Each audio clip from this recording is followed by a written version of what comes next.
My name's Matthew, this is Cookbooks, and tonight I want to share with you something very fascinating that I learned quite some time ago, but I wanted to share it with you tonight because, well, it's very controversial. If you look in verse 10 of chapter 16, the angel of the Lord speaks to Hagar and says this: I will greatly increase your offspring, and they will not be counted for abundance.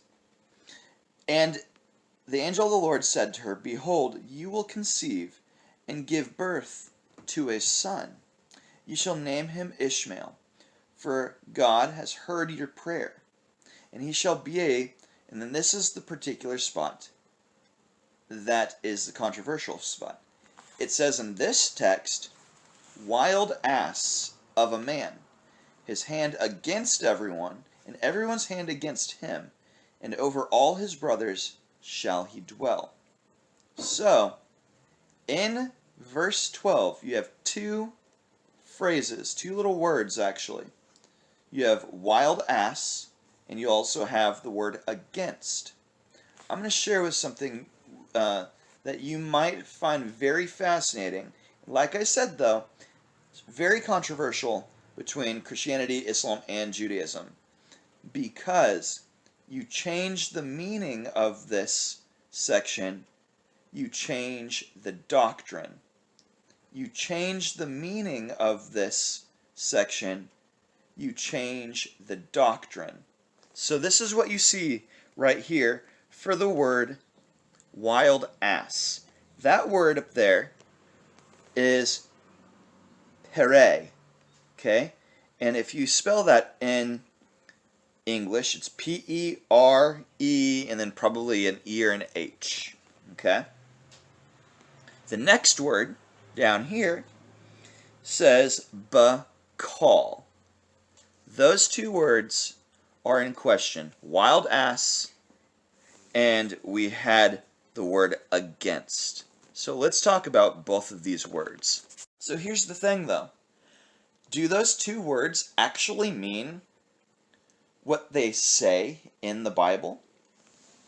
If you look in your concordance, or if you have a dictionary of the Hebrew language, you will see that the word for wild ass is spelt just like you see on the screen. But there are also other words that are spelt the same way, but with different vowels. But back in the day, they didn't have vowels. So how do they know what that word actually means? You're supposed to go by context in that kind of circumstance. Just like in English, the word car, C-A-R, you take the vowel out, you're left with a C and an R. How do you know it's not the word care, C-A-R-E? Anyways, you go by context. What's very fascinating, though, is if you replace those two words with the words fruitful and with all or in all, this is what you come up with. So, starting in verse 10, the angel of the Lord said to her, I will greatly increase your offspring, and they will not be counted for abundance. That's the key phrase right there. And the angel of the Lord said to her, Behold, you will conceive and give birth to a son. You shall name him Ishmael, for God has heard your prayer. And he shall be a fruitful man, his hand with everyone, and everyone's hand with him. And over all his brothers shall he dwell. Well, that's a positive message. The other one was extremely negative. It makes you wonder why you have both ways to create this little paragraph.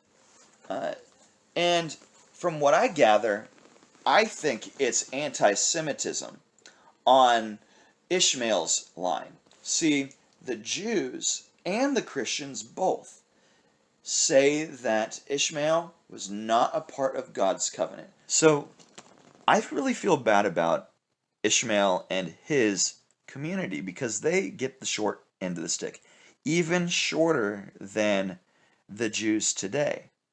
You think that the Jews have it bad because of, World War II. Well, Islam, those people, they've had it even worse for centuries because of the reading of the text. And that's just not okay. I want to share something with you. Did you know that God's covenant is not to do with a superior race and how God holds the Jews over everybody because they are better than everybody else? That's not what it is, okay? It's so ridiculous. You actually follow through the whole story, going through the lineages of the elder sons, or at least the ones that become the patriarch of their community. And God puts them to a higher status because they are like the older brother. In some circumstances, they are the older brother, and you must look up to them to know how to live life. So